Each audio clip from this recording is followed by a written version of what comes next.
जसरी यहाँहरूको कार्यक्रममा हडतालमा चाहिँ ट्याक्सी जलाइयो र प्रधानमन्त्री ओलीले उहाँहरू ट्याक्सी जलाउने काम गर्नु हामी क्षतिपूर्ति दिने काम गर्छौँ भनेर भनिरहेका छन्। होइन, कुरा के छ भन्दाखेरि यी सबै अनावश्यक कुराहरू मात्रै हुन्।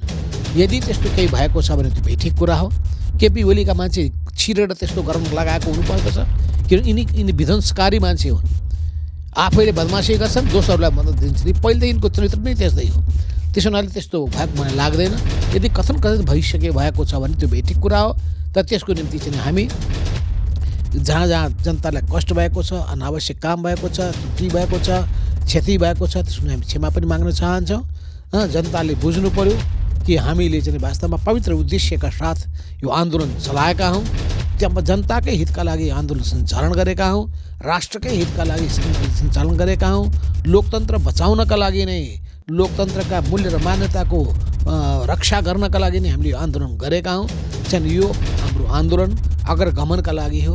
यो हाम्रो आन्दोलन प्रतिगमनका विरुद्धमा हो। अदालतबाट यदि चुनावको निर्णय भयो भने यहाँहरू चुनावमा जानुहुन्छ कि? अदालतले त्यो निर्णय गर्छ भन्ने मलाई लाग्दैन, किनभने कुरा प्रष्ट छ। केपी ओलीका वकिलहरूसँग तर्क छैन। संविधानको धारामा खोज्ने होइन, प्रधानमन्त्रीलाई मन लाग्यो भने जे पनि गर्न सक्नुहुन्छ भनेको जवाब दिएको सुनिहाल्नु भएको छ। यो जङ्गली राज होइन। सर्वोच्च अदालतबाट त्यस्तो निर्णय होला भन्ने हामीलाई लाग्दैन।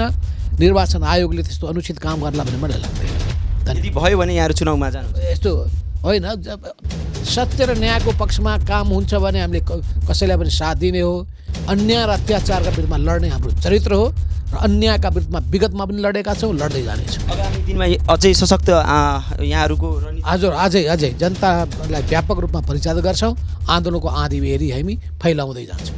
मैले खबर पाइरहेको छु जिल्लाबाट सैकडौँको सङ्ख्यामा, प्रदेशबाट हजारौँको सङ्ख्यामा जनसमुदायहरू केपी ओलीमा लोकतन्त्रका मूल्य र मान्यताप्रतिको प्रतिबद्धता छैन।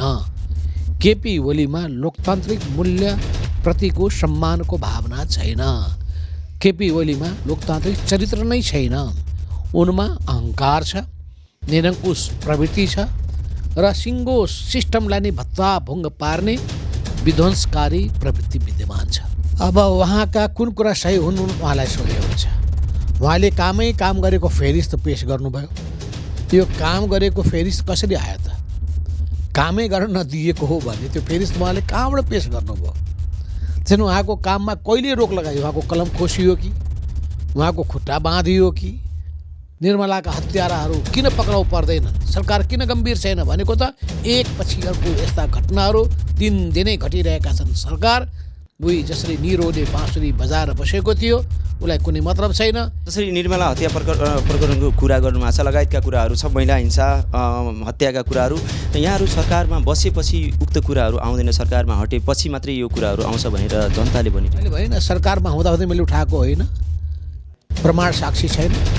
2075 सालको कार्तिक महिनामा संसदमा मैले बोलेका कुराहरू के रेकर्डेड छैन। त्यो पञ्च र्यालीभन्दा बढी थिएन। उनले जति गफ हाँकेका थिए त्यसको 1/10 मान्छे पनि आएन। त्यसले उनी निराश भएका छन्। 10% उनले घोषणा गरेको 10%भन्दा पनि कम मान्छे आएको हुनाले त्यो उनको दावामा कुनै दम छैन। चाहन्छु भने यो केपी ओलीलाई, खड्ग प्रसाद शर्मा ओलीलाई हटाएर प्रचण्डलाई या माधव नेपाललाई प्रधानमन्त्री बनाउनको लागि यो आन्दोलन होइन। तर देशको राजनीतिक स्थिति उहाँले चाहिँ अहिले ब्ल्याक होलभित्र छिराउँदै हुनुहुन्छ भन्ने मलाई लाग्छ। भोलि हुने कार्यक्रम के को लागि हो? स्पष्ट रूपमा 1 नम्बरमा संविधानको रक्षाको लागि, 2 नम्बरमा पनि संविधानको रक्षाको लागि र 3 नम्बरमा भन्ने भने जनताको कानुनी सर्वोच्चता कायम गर्नका लागि भोलि आम त्यो व्यापक जनताको उल्लेख्य सहभागितामा हुँदैछ। यो सत्ताको, यो पावरको लडाइँ हो भनेर भनिरहेका छन्। होइन, अब जनताले जनादेश दिएको हो 5 वर्षको लागि खड्ग प्रसाद ओलीज्यू तपाईँले चलाउनु सरकार भनेर जनताले जनादेश दिएको हो। जनादेशको बरखिलाफ कसले गर्यो भन्ने कुरो त जगजाहेर छ दुनियाँले। भोलिको कार्यक्रममा ट्याक्सीहरू चल्दैन, पत्रकारहरूलाई हातपात हुँदैन, त्यो कुनै पनि हालतमा हामीले जलाएको होइन। हाम्रो चाहिँ नि कार्यकर्ताले अथवा हाम्रो निर्देशनमा त्यो भएको होइन। त्यो खालि के हो त भन्दाखेरि षड्यन्त्रकारीहरूले गर्ने प्रपञ्चको आधारमा भएको हो। त्यो भोलि हुने कार्यक्रमको लागि विभिन्न योजनाहरू तयार गरिँदैछ र हामीले के यहाँका नेताहरूसँग कुराकानी गर्दाखेरि हजारौँको सङ्ख्यामा, लाखौँको सङ्ख्यामा देशका विभिन्न भागहरूबाट नेता कार्यकर्ताहरू आउने हामीले जानकारी पाएका छौँ र र हामी हेर्न सकिरहेका छौँ युवाहरूमा एक किसिमको उत्साह छ भोलि हुने कार्यक्रमको लागि। ओली पक्षले केही दिन अगाडि मात्रै कार्यक्रम गरिरहेको थियो भने त्योभन्दा अगाडि दाहाल नेपाल पक्षले गरेको थियो भने पुनः फेरि दाहाल नेपाल पक्षको कार्यक्रम 28 गते रहेको छ र यसरी कार्यक्रमको लहर नै एक किसिमले जागेको छ नेपाल कम्युनिस्ट पार्टीमा। कतिको उत्साह छ यहाँहरुमा? निश्चित रूपमा सबैभन्दा बढी उत्साह भोलिको कार्यक्रमको लागि छ। हामी बिहानैदेखि भोलिको कार्यक्रमको लागि सफल बनाउनको लागि आम रूपमा आफ्नो ठाउँबाट लागिरहेका छौँ र हामीलाई आशा लागेको छ कि अस्ति तपाईँले अगाडि भन्नुभयो जसरी भोलिको कार्यक्रमको अस्तिको त्यो एउटा पञ्च र्याली थियो। त्यो पञ्च र्याली हो भने भोलि चाहिँ बृहत जनताको विरोध सभा हुन्छ। भोलि व्यापक हुन्छ। भोलि लाखौँ सङ्ख्यामा जनताहरू त्यहाँ 77 जिल्लाबाट होइन 77 भन्नाले भोलि हाम्रो पार्टीले एउटा आह्वान गरेको हो यो एउटा विरोध सभामा आम जनताहरू स्वस्फूर्त रूपमा 77 वटा जिल्लाहरूबाट आउनुहुनेछ भन्ने हामीले आशा लागेको छ।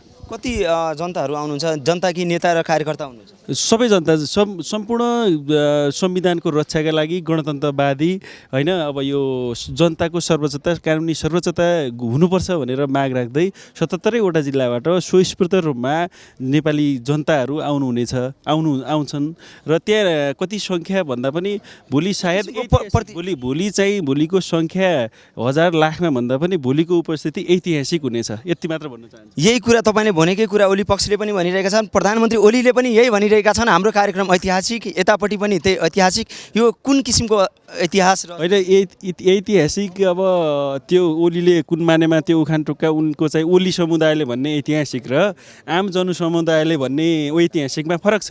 हाम्रो वास्तवमै जनताको उपस्थितिमा स्वस्फूर्तको उपस्थितिमा ऐतिहासिक कार्यक्रम हुन्छ किनभने हामी सत्यको पक्षमा लागेका छौँ। सत्यको पक्षमा संविधानको रक्षामा लागे आउँदाखेरि ऐतिहासिक हुन्छ। अब जुन प्रतिगामी कदमका मतियारहरू प्रतिगामी षड्यन्त्रकारीहरूले त्यो ऐतिहासिक भन्नु त्यो त अस्तिको कार्यक्रमबाट देखिसक्नुभयो। त्यहाँ 7-8 हजार भन्दा बढी मान्छे सत्तामा पनि नेपाल कम्युनिस्ट पार्टी, सडकमा पनि नेपाल कम्युनिस्ट पार्टी, टेलिभिजनमा पनि नेपाल कम्युनिस्ट पार्टी, जहाँ हेऱ्यो नेपाल कम्युनिस्ट पार्टी। यो नेपाली जनताले माया गरेर नेपाल भनेको कम्युनिस्ट पार्टीमय भएको थियो र अहिले पनि छ। तर सरकारमा पनि तपाईँहरू नै अनि सडकमा पनि सरकारमा हामी भन्दा पनि एउटा कम्युनिस्ट पार्टी हुँ भन्ने एउटा गुट छ। यसरी बुझ्नुहोस्। त्यो एउटा सीमित एउटा सानो समूह छ। त्यो वास्तविक नेपाल कम्युनिस्ट पार्टी होइन। नेपाल कम्युनिस्ट पार्टी अहिले संविधानको रक्षाको लागि सडकमा छ। हामी नै नेपाल कम्युनिस्ट पार्टी हो। तपाईँ हामी देख्न सक्छौँ जुन यहाँ उपस्थिति हुन्छ, जुन प्रत्येक कार्यक्रममा दिनानुदिन उल्लेख्य सङ्ख्यामा जुन एउटा उपस्थिति भएको छ त्यसले गर्दाखेरि नै र दल दर्ता सम्बन्धी दलको नियमअनुसार संविधानको नियमअनुसार पनि आधिकारिक नेपाल कम्युनिस्ट पार्टी हामी नै हो भन्ने कुरा त्यसले सबैले बुझेका छन्। तर जनताले भनिरहेका छन् यो चाहिँ त्यो ओली पक्षले कार्यक्रम गरोस् कि दाहाल नेपाल पक्षले गरोस्, जुनसुकै पार्टीले गरे पनि यो जनताको लागि भन्दा पनि सत्ता र कुर्सीको लागि यो कार्यक्रमहरू भइरहेको म के भन्न चाहन्छु भने आम नेपाली आमा बुवा दाजुभाइ तथा दिदीबहिनीहरूलाई हामीले एउटा नमस्कार गरेर हृदयदेखि नै छातीमा हात राखेर के भन्नुपर्ने स्थिति छ भने यो मेरो मात्र होइन कि सम्पूर्ण युवाहरूले के सोचेका छन् भने मैले पनि के भन्न चाहन्छु भने पार्टीको आधिकारिक रूपमा मैले एउटा जिम्मेवार व्यक्ति भएको के भन्न चाहन्छु भने यो केपी ओलीलाई खड्ग प्रसाद शर्मा ओलीलाई हटाएर प्रचण्डलाई या माधव नेपाललाई प्रधानमन्त्री बनाउनको लागि यो आन्दोलन होइन। यो अमुक व्यक्तिलाई सिटमा पुर्याउनको लागि होइन। यसरी एक नम्बरमा यो बुझ्नु जरुरी छ। यो आन्दोलन भनेको के हो भने 17,000 को कुरा आउँछ नि, 17,000 होइन 20,000 नेपाली आमाका सन्तानहरूले रगतबाट लेखिएको संविधानको रक्षाका लागि हो। भोलि संविधान रक्षा भए पो एउटा नेपाली आमाको छोरा त्यहाँ प्रधानमन्त्री हुन पाउँछ।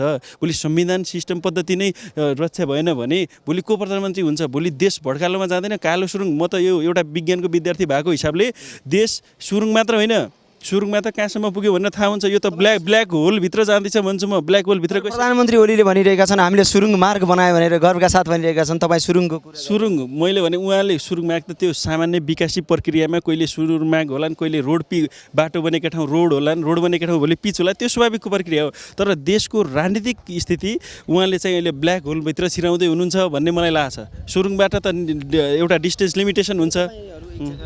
युवा हुनुहुन्छ, युवाको लागि जुनसुकै पार्टीले पनि के गरेका छन्, चाहे प्रधानमन्त्री प्रचण्ड हुन् कि नेपाल हुन् कि ओली हुन्, जोसुकै युवाहरूको लागि हाम्रो देशका नेताहरूले के गरिदिनु भएको? मैले के भन्न चाहन्छु भने कुनै एउटा अमुक व्यक्तिले कुनै एउटा अमुक व्यक्ति प्रधानमन्त्री हुँदैमा यो सम्पूर्ण युवाहरूलाई 100% रोजगार दिने, सबै युवाहरूको खातामा पैसा हाल्ने भन्ने हुँदैन।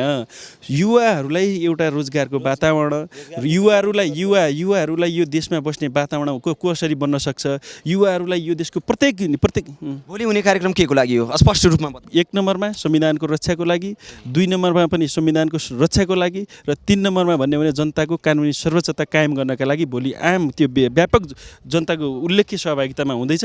हामी भोलि हुने कार्यक्रम कुर्सी र सत्ताको लागि होइन। आम सबैलाई म हात जोडेर एकदमै म छातीमा हात राखेर भन्न चाहन्छु, तपाईँ हामी सम्पूर्ण मिडियाकर्मी, पत्रकार, बुद्धिजीवी सबैले बुझ्नुपर्ने कुरा के छ भने भोलि सत्ताको लागि, केपी ओलीलाई हटाउनको लागि, अमुक व्यक्तिलाई बनाउनको लागि भन्दा पनि भोलि कानुनी राज्य स्थापना गर्नको लागि, गणतन्त्रको रक्षा गर्नको लागि, शहीदहरूको सपना साकार गर्नका लागि भोलिको हाम्रो आमसभा छ। त्यहाँ सम्पूर्ण आमा बुवा दाजुभाइ तथा दिदीबहिनीहरूलाई उपस्थितिका लागि म हार्दिक अनुरोध गर्दछु। धन्यवाद। हामी हेर्न सकिरहेका छौँ यतापट्टि भोलि हुने कार्यक्रमको लागि झन्डाहरू बनाइँदैछ भने यहाँनिर नेता कार्यकर्ताहरू विभिन्न जिल्लाहरूबाट यहाँ उपस्थित भइरहेको छ र हामी हेर्न सकिरहेका छौँ जिल्लाबाट 77 जिल्लाबाट लाखौँको सङ्ख्यामा चाहिँ नेता कार्यकर्ता आउने भनेर दाहाल नेपाल पक्षका नेता कार्यकर्ताहरूले हामीलाई जानकारी गराएका छन्। भोलिको लागि के कस्तो तयारीहरू छ यहाँहरूको? यो तयारी हाम्रो अब व्यापक नै छ भन्नुपर्छ। खास गरी अब भोलिकै लागि हो, यो विशाल जनसभा हो हाम्रो। यो प्रतिक्रान्ति र प्रतिगमनको विरुद्धमा हो। वर्तमान काम चलाउ सरकारका प्रधानमन्त्री सम्माननीय खड्गप्रसाद ओलीज्यूले जुन हरकत देखाइराख्नु भएको छ अहिले वर्तमान अवस्थामा त्यसैको विरुद्धमा हो।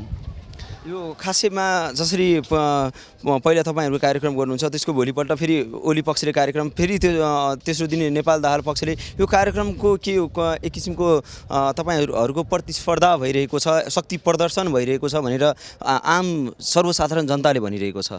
यसलाई शक्ति प्रदर्शनको रूपमा हामीले हेर्नु हुँदैन। खास गरी हामीले हेर्ने हो भने चाहिँ के हो भन्दाखेरि हामी चाहिँ यो असंवैधानिक कदमको विरुद्धमा भनेर हामी हाम्रो सङ्घर्षलाई अगाडि बढाउने हो। अब यो उहाँले गर्ने प्रतिस्पर्धा भनेको चाहिँ उहाँको आफ्नो स्वेच्छाले हो। जसरी प्रधानमन्त्री केपी शर्मा ओलीले नारायण हिटी दरबार अगाडि केही दिन अगाडि मात्रै कार्यक्रम गर्नुभएको थियो र भाषणमा भन्नुभएको थियो यो ऐतिहासिक कार्यक्रम हो भनेर, र तपाईँहरूको पार्टीबाट पनि फेरि त्यही भनिरहनु भएछ भोलि पनि ऐतिहासिक कार्यक्रम होइन। यो वैचारिक लडाइँमा त तपाईँको अब उहाँले आफ्नो विचारलाई अभिव्यक्त गर्ने हो, त्यो त अब मासले देखाउने कुरो हो, मासले देखाइसकेका छ। र अब हाम्रो विचार र उहाँको विचारमा भिन्नता भएकै कारणले चाहिँ एउटा बाहिरबाट हेर्दाखेरि यसलाई कसरी देखिन्छ भन्दाखेरि यो प्रतिस्पर्धात्मक हो कि होइन, तर खास गरी यो विधिको लडाइँ हो, विचारको लडाइँ हो, सिद्धान्तको लडाइँ हो। यो खास गरी भन्ने हो भने विचार र सिद्धान्तको लडाइँको कुरा गर्दै हुनुहुन्छ, तर जनताले भनिरहेका छन् यो कुर्सीको, यो सत्ताको, यो पावरको लडाइँ हो भनेर भनिरहेका छन्। होइन, अब जनताले जनादेश दिएको हो 5 वर्षको लागि खड्गप्रसाद ओलीज्यू तपाईँले चलाउनु सरकार भनेर जनताले जनादेश दिएको हो। जनादेशको बरखिलाफ कसले गर्यो भन्ने कुरो त जगजाहेर छ, दुनियाँले। आफ्नै पार्टीले गर्यो। हाम्रो पार्टीभित्र पनि त विचारको लडाइँ भने नि मैले। पार्टीको द्वन्द्वमा कहीँ कतै जनता मार्गमा परिरहेका छन्, जनता दुःख भोगिरहेका छन् भनेर लाग्दैन? चाहे त्यो प्रधानमन्त्री ओली होस् कि माधव नेपाल पक्ष होस्। यसरी नै जनताले दुःख पाए, जनताको एउटा जनमतको चाहिँ बरखिलाफ गरियो भन्ने कुरालाई नै आत्मसात गरेर हामीले जनताको पक्षमा वकालत गर्नको लागि यो आन्दोलन अगाडि बढाएको। खास गरी यो आन्दोलन जसरी नेताहरू कुर्सीमा बसिसकेपछि किन आउँदैन? कुर्सीमा झर्न बित्तिकै आन्दोलन, सडक जाम, चक्का जाम लगायतका आन्दोलन, हडताल योहरू किन हुन्छ? यसमा चाहिँ अब कतिपय कुराहरू जनताको आफ्नो विचार हुन्छ। जनताले जनमत दिइसकेपछि, नेता बनाइसकेपछि नेताले चाहिँ एउटा जनताको घर दैलोमा आएर कार्य सम्पादन गर्नुपर्ने हो, जनताको जनआकाङ्क्षा जनभावना अनुसार चाहिँ काम कार्य गर्नुपर्ने हो। त्यो कुरामा चाहिँ नेताहरू चुकेको हो भन्ने कुरा हामी बुझ्छौँ। आगामी योजना कस्तो किसिमको हुनेछ भोलिको कार्यक्रमको लागि? हामी अब एकदमै निसन्देह शान्तिपूर्वक तरिकाले हाम्रो कार्यक्रम अगाडि बढ्छ। हामी कुनै तोडफोडमा उत्रिँदैनौँ। हामी जनताको अब भोलिको कार्यक्रममा ट्याक्सीहरू जल्दैन, पत्रकारहरूलाई हातपात हुँदैन, त्यो कुनै पनि हालतमा हामीले जलाएको होइन। हाम्रो चाहिँ नि कार्यकर्ताले अथवा हाम्रो निर्देशनमा त्यो भएको होइन। त्यो खालि के हो त भन्दाखेरि षड्यन्त्रकारीहरूले गर्ने प्रपञ्चको आधारमा भएको हो। त्यो समयमा यहाँहरूलाई खबर देखाइरहेका छौँ र यद्यपि जुन किसिमले यहाँनिर तयारी भइरहेको छ यसमा यहाँका नेता कार्यकर्ताहरू, दाहाल नेपालको पक्षका नेता कार्यकर्ताहरूमा एक किसिमको उत्साह छ र भोलि हुने कार्यक्रमको लागि भव्य तयारी गरिरहेको यहाँका हाम्रा युवा नेताहरू र यहाँका स्थानीय नेताहरूले हामीलाई जानकारी गराउनु भएको छ।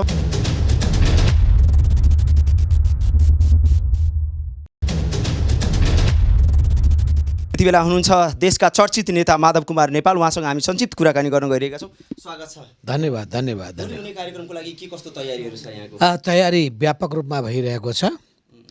र मैले खबर पाइरहेको छु जिल्लाबाट सैकडौँको सङ्ख्यामा प्रदेशबाट हजारौँ सङ्ख्यामा जनसमुदायहरू केपी ओलीले चालेको असंवैधानिक कदमका विरुद्धमा, संविधानमाथि गरिएको मर्माहत प्रहारका विरुद्धमा र लोकतन्त्रको रक्षाका खातिर, संविधानको रक्षाका खातिर आउनका लागि आतुर छन् र त्यसका निम्ति पार्टीका सबै कमिटीहरू परिचालित भएका छन्। व्यापक रूपमा आम जनसमुदायहरू आउनका लागि आतुर भएका छन् त्यो विरोध प्रदर्शनमा र जनसभामा, विरोध सभामा। त्यसै गरी सबै वर्ग पेसाका जनसमुदायहरू, आम न्यायप्रेमी नागरिकहरू सो सभालाई सफल बनाउनका लागि र आफ्नो आवाज सशक्त रूपमा बुलन्द गर्नका लागि र सिङ्गो देशमा सन्देश दिनका लागि कि नेपाली जनता जसले यत्रा ठुल्ठुला परिवर्तनहरू गरेका छन् उनीहरू आँखा चिम्लेर बस्न सक्दैनन्, उनीहरू मौन बस्न सक्दैनन्, उनीहरू त्यत्तिकै मुख दर्शक भएर बस्न सक्दैनन्। त्यसका विरुद्धमा इतिहासको पाङ्रालाई पछाडि धकेल्न खोज्ने, प्रतिगमनकारी कदम चाल्ने, हिजो पनि गणतन्त्र विरोधी अडान लिएका व्यक्ति केपी ओली कम्युनिस्ट आन्दोलनको भित्र घुसेर जसरी असंवैधानिक काम गरिरहेका छन् त्यसका विरुद्धमा जोरदार रूपमा आफ्नो भावना व्यक्त गर्नका लागि उनीहरू आउनका लागि आतुर भएका छन्। जसरी सडकदेखि सरकारसम्म नेपाल कम्युनिस्ट पार्टी सरकारमा, सडकमा नेपाल कम्युनिस्ट पार्टी, यो जनतामा अन्योलता छ, यहाँहरू के भन्न चाहनुहुन्छ? जनतामा अन्योलता होला, केही पङ्क्तिहरूमा हुन्छ जहिले पनि, तर आम जनताहरूले यो बुझिसके केपी ओलीमा लोकतन्त्रका मूल्य र मान्यताप्रतिको प्रतिबद्धता छैन। केपी ओलीमा लोकतान्त्रिक मूल्यप्रतिको सम्मानको भावना छैन। केपी ओलीमा लोकतान्त्रिक चरित्र नै छैन।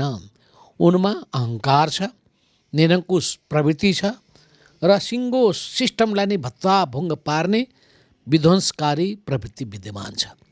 त्यस हुनाले केपी ओलीको एकजनाको कारणले गर्दा यो सिङ्गो देश तहस नहस हुन सक्दैन, सिङ्गो व्यवस्था समाप्त हुन सक्दैन। यसलाई जोगाउनका लागि जनता जुर्मुराएर उठ्नुपर्ने आवश्यकता छ। यो प्रतिगमनको कदममा कसले साथ दिन्छन् त्यो पनि जनताले निहालिरहेका छन् र प्रतिगमनका मतियारहरूले अवश्य पनि भोलि जनताको सामु जवाब दिनुपर्ने हुन्छ र हामीले पाइरहेका छौँ। मुठ्ठीभर केही व्यक्तिहरू बाहेक आम जनसमुदायहरू, सबै क्षेत्रका न्यायप्रेमी जनताहरू, सबै क्षेत्रका कानुनको शासन र विधिको शासनको पक्षमा उभिएकाहरू केपी ओलीको यो षड्यन्त्रलाई बुझिरहेका छन्। उनीहरूको धाक धम्की अनेक किसिमका तौर तरिकाहरूलाई निहालिरहेका छन् र त्यसलाई असफल पार्नेछन् भन्ने हामीलाई लागेको छ। जसरी प्रधानमन्त्री केपी ओलीले दरबार मार्गमा जुन विशाल सभा गरेको थियो, यो ऐतिहासिक सभा हो भनेर उहाँले भन्नुभएको थियो र प्रधानमन्त्री ओलीले विभिन्न कार्यक्रमहरूमा यहाँहरूलाई आरोप लगाइरहेका छन्, उहाँहरूले हामीलाई कामै गर्न दिनुभएन जसका कारण हामी प्रतिनिधि सभा विघटन गर्यौँ भनेर भनिरहेका छन्। यसमा यहाँको धारणा के छ? अब उहाँका कुन कुरा सही हुनु उहाँलाई सोधे हुन्छ। उहाँले काम गरेको फेरिस्त पेस गर्नुभयो। यो काम गरेको फेरिस्त कसरी आयो त? कामै गर्न नदिएको हो भने त्यो फेरिस्त उहाँले कहाँबाट पेस गर्नुभयो? त्यसैले उहाँको काममा कहिले रोक लगायो? उहाँको कलम खोसियो कि उहाँको खुट्टा बाँधियो कि? उहाँलाई त गलत काम गर्नका बाट रोक्नका लागि हामीले आवाज उठाएको हो, राम्रो काम गर्नुहोस् भनेर घचघच्याएको हो। यी समाजमा भएका, राज्यमा भएका व्यथितिहरू ती सबैको बारेमा गम्भीर बन्नुहोस् भनेर आवाज बुलन्द गरेको हो। जनताको पक्षमा, राष्ट्रको पक्षमा, परिवर्तनको पक्षमा, जनताको सुख र कल्याणको पक्षमा हामीले सधैँभरि पार्टीभित्र आवाज उठाउँदै आएका हौँ। संसदमा मैले आवाज उठाएको छु। 2075 सालको कार्तिक महिनामा मैले संसदको प्लेटफर्ममा उभिएर बोलेको छु। शासन सञ्चालनमा यी कमी त्रुटिहरू देखिएका छन्। जनताका भावनाहरूको कदर गर्नुपर्ने काम नभएर जनताहरू निराश हुन थालिरहेका छन्। जनतामा पीडा थपिँदो छ। निर्मलाका हत्याराहरू किन पक्राउ पर्दैनन्? सरकार किन गम्भीर छैन भनेको त एक पछि अर्को यस्ता घटनाहरू दिनदिनै घटिरहेका छन्। सरकार उही जसरी निरोले बाँसुरी बजाएर बसेको थियो उसलाई कुनै मतलब छैन। केपी ओलीको सरकार पनि त्यस्तै प्रवृत्तिको सरकार बन्न पुगेको छ। जसरी निर्मला हत्या प्रकरणको कुरा गर्नुभएको छ, लगायतका कुराहरू छ, महिला हिंसा हत्याका कुराहरू, यहाँहरू सरकारमा बसेपछि उक्त कुराहरू आउँदैन, सरकारमा हटेपछि मात्रै यो कुराहरू आउँछ भनेर जनताले भनिरहेको। मैले होइन, सरकारमा हुँदाहुँदै मैले उठाएको होइन, प्रमाण साक्षी छैन। 2075 सालको कार्तिक महिनामा संसदमा मैले बोलेका कुराहरू के रेकर्डेड छैनन्? संसदको सचिवालयमा मात्रै होइन, मसँग पनि छ। त्यसो भएको कुरा त भएको भन्नु पऱ्यो नि। पार्टीभित्र उठाइएका कुराहरू लिखित रूपमा हामीले दिएको, पार्टीमा फकमत दर्ज गरेकोमा लेखेको छैन। बैठकको एजेन्डा बनाइयोस् भनेर कुरा उठाएको छैन, मौन बसिएको छ कि त्यो बेलामा के गर्नुपर्ने थियो? त्यही पार्टीभित्र उठाउनु पर्ने होइन? के गर्नुपर्ने थियो हामीले? पार्टीमा लिखित रूपमा दिनुपर्ने होइन? के गर्नुपर्ने थियो हामीले? बैठकमा छलफलको विषय बनाइस् भन्नुपर्ने होइन र? त्यो हामीले गरेनौँ, नगरेर चुप लागेर बसेनौँ। तर केपी ओलीले गर्लान भनेको पछिसम्म पनि हामीले त्यही सोच्यौँ। तर उनले सिधै संसद भङ्ग गर्न पुगे र पार्टीलाई उनले फुटाउनका लागि उनीले अग्रसरता लिए। पार्टी के फुट्थ्यो र उनको पछि लाग्नेहरू त सानो टुक्री मात्रै भयो, सानो चोइटो मात्रै गएको छ। सिङ्गो पार्टीको झन्डै 2/3 भन्दा बढी सङ्ख्या हाम्रो साथमा छ, पार्लियामेन्टको मेजोरिटी हाम्रो साथमा छ, जनमत हाम्रो साथमा छ। राजनीतिक दलहरू हामी सँगसँगै हातेमालो गर्दै अघि बढ्न का लागि अग्रसर भएका छौँ। त्यसो हुनाले केपी ओली सबैतिरबाट एक्लिएका छन्। त्यो उनले भने जस्तो त्यो चाहिँ त्यो जतिसुकै उनले गरे पनि त्यो पञ्च र्यालीभन्दा बढी थिएन। उनले जति गफ हाँकेका थिए त्यसको 1/10 मान्छे पनि आएनन्। त्यसले उनी निराश भएका छन्। 10% उनले घोषणा गरेको 10% भन्दा पनि कम मान्छे आएको हुनाले त्यो उनको दावामा कुनै दम छैन। जसरी यहाँहरूको कार्यक्रममा हडतालमा चाहिँ ट्याक्सी जलाइयो र प्रधानमन्त्री ओलीले उहाँहरू ट्याक्सी जलाउने काम गर्नु, हामी क्षतिपूर्ति दिने काम गर्छौँ भनेर भनिरहेका छन्। होइन, यो कुरा के छ भन्दाखेरि यी सबै अनावश्यक कुराहरू मात्रै हुन्। यदि त्यस्तो केही भएको छ भने त्यो बेठिक कुरा हो। केपी ओलीका मान्छे छिरेर त्यस्तो गर्न लगाएको हुनुपर्दछ, किन यिनी विध्वंसकारी मान्छे हुन्। आफैले बदमासी गर्छन्, दोस्रोहरूलाई मद्दत दिन्छ। पहिलेदेखिको चरित्र नै त्यस्तै हो। त्यसो हुनाले त्यस्तो भएको मलाई लाग्दैन। यदि कथन भइसके भएको छ भने त्यो बेठिक कुरा हो। तर त्यसको निम्ति चाहिँ हामी जहाँ जनतालाई कष्ट भएको छ, अनावश्यक काम भएको छ, त्रुटि भएको छ, क्षति भएको छ, त्यसमा हामी क्षमा पनि माग्न चाहन्छौँ।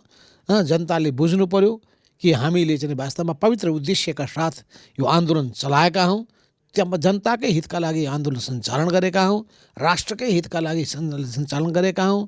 लोकतन्त्र बचाउनका लागि नै, लोकतन्त्रका मूल्य र मान्यताको रक्षा गर्नका लागि नै हामीले आन्दोलन गरेका हौँ। चाहिँ यो हाम्रो आन्दोलन अग्रगमनका लागि हो। यो हाम्रो आन्दोलन प्रतिगमनका विरुद्धमा हो। अदालतबाट यदि चुनावको निर्णय भयो भने यहाँहरू चुनावमा जानुहुन्छ कि? अदालतले त्यो निर्णय गर्छ भन्ने मलाई लाग्दैन, किन भन्दा कुरा प्रष्ट छ। केपी ओलीका वकिलहरूसँग तर्क छैन। संविधानको धारामा खोज्ने होइन, प्रधानमन्त्रीलाई मन लाग्यो भने जे पनि गर्न सक्नुहुन्छ भनेको जवाब दिएको सुनिहाल्नु भएको छ। त्यसो भए जे पनि गर्न मन लाग्छ भन्दै घरबाट मान्छे थुत्दै अनि चुड्दै जेलमा कुस्दै गर्न पाइन्छ भने जङ्गली राजको कुरा सोचिएको होला। यो जङ्गली राज होइन। सर्वोच्च अदालतबाट त्यस्तो निर्णय होला भन्ने हामीलाई लाग्दैन। निर्वाचन आयोगले त्यस्तो अनुचित काम गर्ला भन्ने मलाई लाग्दैन। यदि भयो भने यहाँहरू चुनावमा जानुहुन्छ? यस्तो होइन, सत्य र न्यायको पक्षमा काम हुन्छ भने हामीले कसैलाई पनि साथ दिने हो। अन्याय र अत्याचारका विरुद्धमा लड्ने हाम्रो चरित्र हो र अन्यायका विरुद्धमा विगतमा पनि लडेका छौँ, लड्दै जानेछौँ। आगामी दिनमा अझै सशक्त यहाँहरूको हजुर अझै जनतालाई व्यापक रूपमा परिचालित गर्छौँ। आन्दोलनको आँधी बेरी हामी फैलाउँदै जान्छौँ। दर्शकबिन, यति बेला हामीसँग हुनुहुन्थ्यो नेपाल कम्युनिस्ट पार्टी का चर्चित नेता माधव कुमार नेपालज्यूसँग हामी विशेष समय लिएका छौँ, विशेष कुराकानी गरेका छौँ र यसरी नै हामी निरन्तर भोलि हुने कार्यक्रमको लागि आजबाट हामी माउन्टेन टेलिभिजन मार्फत निरन्तर रिपोर्टिङ गरिरहनेछौँ। विशेष खालको हामी रिपोर्टिङ पनि निरन्तर गरिरहेका छौँ। हेर्दै गर्नुहोला माउन्टेन टेलिभिजन।